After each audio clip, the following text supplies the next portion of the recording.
This is a reading in A Course in Miracles, Chapter 16, Section 3, The Reward of Teaching. We have already learned that everyone teaches, and teaches all the time. You may have taught well, and yet you may not have learned how to accept the comfort of your teaching. If you will consider what you have taught and how alien it is to what you thought you knew, you will be compelled to realize that your teacher came from beyond your thought system. Therefore, he could look upon it fairly and perceive it was untrue. He must have done so from the basis of a very different thought system, and one with nothing in common with yours. For certainly what he has taught and what you have taught through him have nothing in common with what you taught before he came. And the results have been to bring peace where there was pain, and suffering has disappeared to be replaced by joy. You may have taught freedom, but you have not learned how to be free. I said earlier, by their fruits ye shall know them, and they shall know themselves. For it is certain that you judge yourself according to your teaching. The ego's teaching produces immediate results because its decisions are immediately accepted as your choice. And this acceptance means that you are willing to judge yourself accordingly. Cause and effect are very clear in the ego's thought system, because all your learning has been directed toward establishing the relationship between them. And would you not have faith in what you have so diligently taught yourself to believe? Yet remember how much care you have exerted in choosing its witnesses, and in avoiding those which speak for the cause of truth and its effects. Does not the fact that you have not learned what you have taught show you that you do not perceive the sonship as one? And does it not also show you that you do not regard yourself as one? For it is impossible to teach successfully wholly without conviction. And it is equally impossible that conviction be outside of you.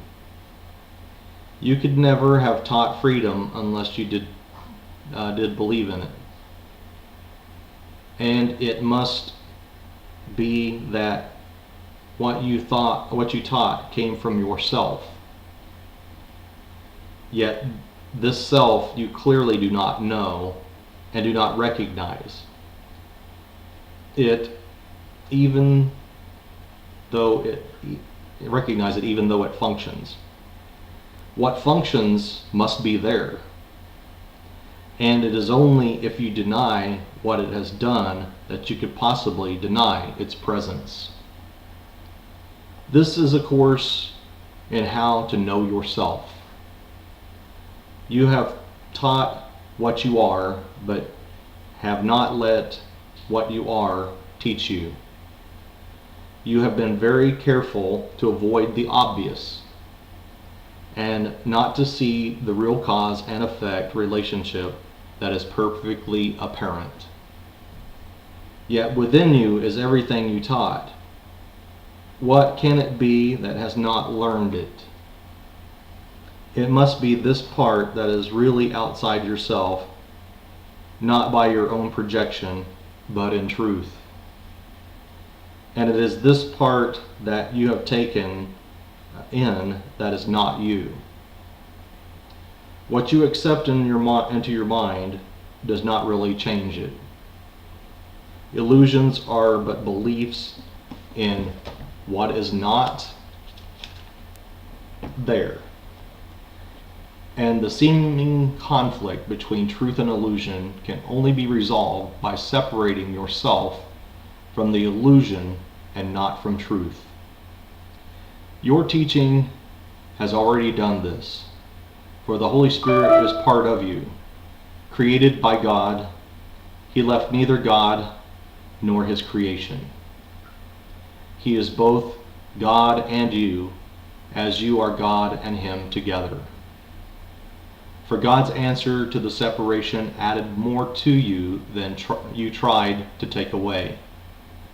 He protected both your creations and you together, keeping one with you what you would exclude, and they will take the place of what you took in to replace them.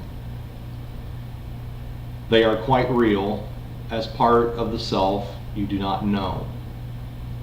They communicate to you through the Holy Spirit, and their power and gratitude to you for their creation they offer gladly to your teaching of yourself, who is their home. You, who are host to God, are also host to them, for nothing real has ever left the mind of its creator, and what is not real was never there. You are not two selves in conflict. What is beyond God? If you would hold him, and whom he holds are the universe, all else must be outside where nothing is. You have taught this, and from far off in the universe, yet not beyond yourself, the witnesses to your teaching have gathered to help you learn. Their gratitude has joined with yours and God's to strengthen your faith in what you taught. For what you taught is true. Alone you stand outside your teaching and apart from it. But with them you must learn that you but taught yourself and learned from the conviction you shared with them.